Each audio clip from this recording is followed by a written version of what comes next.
నంద్యాల జిల్లా బొమ్మలసత్రం వద్ద గల జిల్లా పోలీస్ కార్యాలయం నందు అమరవీరుల సంస్మరణ దినోత్సవ వేడుకలు జిల్లా ఎస్పీ సునీల్ శరణ్ ఆధ్వర్యంలో ఘనంగా నిర్వహించారు. ఈ కార్యక్రమానికి ముఖ్య అతిథులుగా నంద్యాల జిల్లా కలెక్టర్ రాజకుమారి గనియా మరియు 3వ అడిషనల్ జిల్లా జడ్జి అమ్మన్న రాజా హాజరయ్యారు. ముందుగా పెరెడ్ కమాండర్ బాబు వద్ద నుండి జిల్లా కలెక్టర్ మరియు ఎస్పీ గౌరవ వందనం స్వీకరించారు.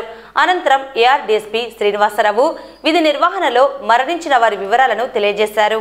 ఈ సందర్భంగా జిల్లా కలెక్టర్ రాజకుమారి గనియా మాట్లాడుతూ సమర్థవంతంగా విధులు నిర్వహిస్తూ అమరులైన మన పోలీస్ వీరులను స్మరించుకోవడం ఎంతైనా గర్వించదగ్గ విషయమని తెలిపారు. ఫ్రెండ్లీ పోలీసింగ్ ను సమర్థవంతంగా నిర్వహించాలని, స్టేషన్ కు వచ్చే ఫిర్యాదుదారుల సమస్యలను ఓపికతో విని వాటిని సమర్థవంతంగా పరిష్కరించాలని కోరారు.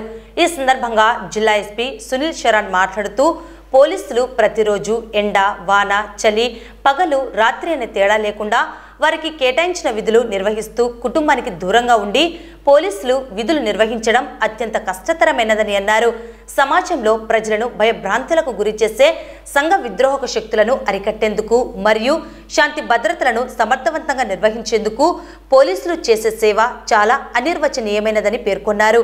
గత 2 రోజుల ముందు ప్రాణాలను పణంగా పెట్టి విధి నిర్వహణలో అమరుడైన హైదరాబాద్కు చెందిన కానిస్టేబుల్ను ఈ సందర్భంగా గుర్తు చేసుకున్నారు. 1959 అక్టోబర్ 21వ తేదీన భారత్ చైనా సరిహద్దు లడఖ్లోని హట్ స్ప్రింగ్ వద్ద పహారాలో ఉన్నటువంటి 10 మంది సిఆర్పిఎఫ్ జవానులపై చైనా చొరబాటుదారులు దాడి చేయగా ధైర్య సాహసాలతో వారిపై ప్రతిదాడి చేస్తూ తమ చివరి రక్తపు బొట్టు వరకు పోరాడి వీరమరణం పొందినారని చెప్పారు. అప్పటి నుండి ప్రతి సంవత్సరము విధి నిర్వహణలో మరణించిన పోలీసు వారి జ్ఞాపకార్థం అక్టోబర్ 21వ తేదీన పోలీస్ అమరవీరుల సంస్మరణ దినముగా జరుపుకుంటున్నామని తెలిపారు. పోలీస్ అమరవీరులను ఆదర్శంగా స్ఫూర్తిగా తీసుకుంటూ అమరవీరుల కుటుంబాలకు అండదండగా ఉన్నామని తెలిపారు. అమరవీరుల కుటుంబ సభ్యులతో మాట్లాడి వారి సమస్యలను పరిష్కరించడము లేదా వారి కష్టాలకు అండగా నిలుస్తున్నామన్నారు.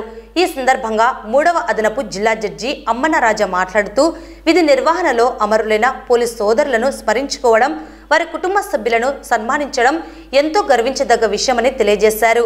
దేశాన్ని కాపాడేందుకు సైనికులు నిరంతరం తమ ప్రాణాలను సైతం లెక్క చేయకుండా విధులు నిర్వహిస్తున్నారన్నారు. అలాగే సమాజంలో ప్రజల ధన, మాన, ప్రాణాలకు రక్షణ కల్పిస్తూ ప్రజలు తమ ఇళ్లలో సుఖంగా నిద్రించడానికి మేమున్నాము అన్న భరోసా కల్పిస్తున్నదని మన పోలీస్ సోదరులని నేను గర్వంగా చెప్పగలనన్నారు.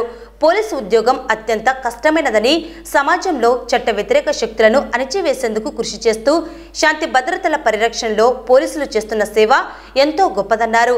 సమాజంలో సోషల్ మీడియా ప్రభావం అధికం కావడం వలన పోలీసులు వారి విధి నిర్వహణలో ఒత్తిడికి గురవుతూ విధులు నిర్వహించడం అత్యంత కష్టమైనదన్నారు. కుటుంబ సభ్యులందరికీ, పోలీస్ మిత్రులందరికీ, ప్రింట్ అండ్ ఎలక్ట్రానిక్ మీడియాకి పేరు పేరున నమస్కారాలు. విద్యార్థులందరికీ కూడా నా ఆశీస్సులు. ఈరోజు సమర్థవంతంగా విధులు నిర్వహిస్తూ అమరులైన మన పోలీస్ వీరుల్ని స్మరించుకుంటూ నివాళులు అర్పించడానికి ఇక్కడ మనం అందరం కలిసాం. ఇది మనసుకు ఎంతో కష్టంగా ఉంటుంది, బాధగా అనిపిస్తూ ఉంటుంది. పోలీస్ యూనిఫామ్ చూస్తే ఆ యూనిఫామ్కి పగలు తెలీదు, రాత్రి తెలీదు, ఎండ, వాన, చలి ఏమీ తేడా తెలీదు. అది ఒకవైపు. ఇంకోవైపు చూస్తే నిత్యం ఫిజికల్గా, మెంటల్గా ఎంతో ఫిట్నెస్ కలిగి ఉండాలి, సమర్థవంతంగా విధులు నిర్వహించాలి, క్లిష్టమైన పరిస్థితుల్ని ఎదుర్కోవాలి, కుటుంబ బాధ్యతను తీసుకోవాలి, పిల్లల్ని విద్యావంతులు చేయాలి, వారు ఉన్నత స్థాయిలో ఉండేటట్టు ఎప్పుడూ చూసుకోవాలి. సొసైటీ పరంగా చూస్తే ఎప్పుడు సొసైటీకి ఒక గైడ్గా ఉండాలి, లాని ఎన్ఫోర్స్ చేస్తూనే క్రైమ్ని కంట్రోల్ చేస్తూ ఉండాలి, యువతకి ఒక మార్గదర్శిగా ఉండాలి, కమ్యూనిటీస్కి రక్షణగా ఉండాలి. టెక్నాలజీ బాగా పెరుగుతుంది, సైబర్ క్రైమ్ బాగా పెరుగుతుంది. సో వారికి మించిన టెక్నాలజీని మనం అందిపుచ్చుకోవాలి, ఫ్రెండ్లీ పోలీసింగ్ చేయాలి. మన పోలీస్ స్టేషన్కి 2 వర్గాల వారు వస్తారు. 2 వర్గాల వారు ఎవరి వర్షన్ వారిదే కరెక్ట్ అనిపిస్తూ ఉంటుంది. సో తప్పు ఎక్కడ జరుగుతుంది ఏంటి అన్నది అనునిత్యం మనం దాన్ని కంటిన్యూస్గా మానిటర్ చేసుకుంటూ రైట్ డెసిషన్ రైట్ టైంలో తీసుకోవాలి. ఇటువంటి ఉద్యోగం చేయడం చాలా కష్టంగా ఉంటుంది, కానీ ప్రజల కోసం మనం చేస్తున్నాము అన్న యాటిట్యూడ్, మీలో ఉన్న యాటిట్యూడ్ ప్రజలకి చాలా ఇన్స్పైరింగ్గా అనిపిస్తూ ఉంటుంది.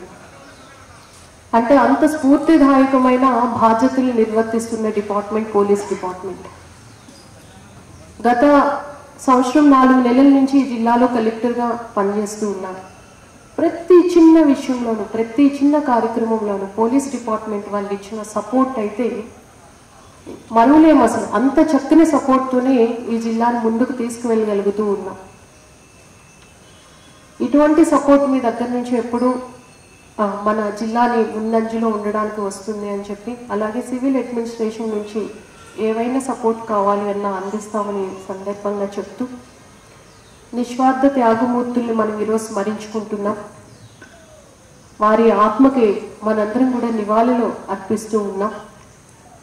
భవిష్యత్తులో ఇలాంటివి ఎప్పుడు కూడా జరగకుండా ఉండడానికి ఎటువంటి మెజర్స్ మనం తీసుకోవాలో వాటిపైన కూడా మనం ఆలోచించాలి. అలాగే సొసైటీకి ఎప్పుడు కూడా మంచి చేస్తున్నాము, మనం ఉంటే ఒక ధైర్యం, పక్కన నిలబడితే ఒక ధైర్యం. ఒక అన్న, ఒక స్నేహితుడు ఎలా ఉంటారో, ఇంట్లో అమ్మా నాన్న ఎలా ఉంటారో, ఇంటి దగ్గర అమ్మా నాన్న, అన్న అక్క ఎటువంటి సపోర్ట్ని ఇస్తారో సొసైటీకి పోలీస్ డిపార్ట్మెంట్ అంత చక్కటి సపోర్ట్ ఇస్తుంది. ఆ ధైర్యాన్ని ఎప్పుడు కూడా పోలీసులు మన సొసైటీకి ఎప్పుడు కలిగిస్తూ ఉంటారు. అది ఎప్పుడు కూడా మనం కంటిన్యూ చేస్తూ, ఎంతో బాధగా ఉంటుంది పోలీస్ కుటుంబ సభ్యులకి, వారి కుటుంబ పెద్ద దిక్కును కోల్పోయారు అంటే వారికి ఎప్పుడు కూడా ఏ సపోర్ట్ కావాలన్నా కూడా మన వైపు నుంచి వారికి అందించాలని నేను మనస్ఫూర్తిగా కోరుకుంటూ, ఈ కార్యక్రమంలో భాగస్వామ్యం అవ్వడము, మాట్లాడటము అంటే అది చాలా ఒక మంచి, అంటే ఒక ప్రైడ్ అన్నమాట. మన పోలీస్ వీరుల గురించి మనం వాళ్ళ సేవల్ని స్మరించుకునే కార్యక్రమంలో ఉన్నాము అంటే ఆ భాగస్వామ్యం అవ్వడానికి నాకు ఈ అవకాశం ఇచ్చినందుకు ఎస్పీ గారికి, మన టీం అందరికీ కూడా నేను ధన్యవాదాలు తెలుపుతూ, We all know that from a small bandobast to daily day-to-day activities, police personnel chala kashtpadi, staying far away from their families and since very early hours of the morning to late night. So now it is not only my personal opinion, but I think it is very well known fact that one of the hardest work that exists is police work. Police is a service in which we deal with some of the worst elements of our society. Daily we take personal risks. There have been so many police personnel who have laid down there, who have done supreme sacrifice since the establishment. Last 1 year itself, we have just seen that 166 police personnel, they have made supreme sacrifice at the altar of duty. So we must not forget, we must never forget the kind of sacrifices that police personnel make day in, day out. Just a few days back, one constable, he was murdered in Hyderabad while he was performing his. So that is the latest example of the kind of sacrifices, risks that police personnel continuously they have to bear throughout their work. Now, October 21st, it is being observed as a police commemoration day since the year 1959, because on that day in Ladakh in Aksai Chin, our valiant police personnel, they had sacrificed their lives with a skirmish that happened on that day on the Chinese border. Since then, each and every year on October 21st, we honor sacrifices that have been made by the not only by the police personnel but by paramilitary personnel as well. With that, I want to thank each and every one of you who have been present here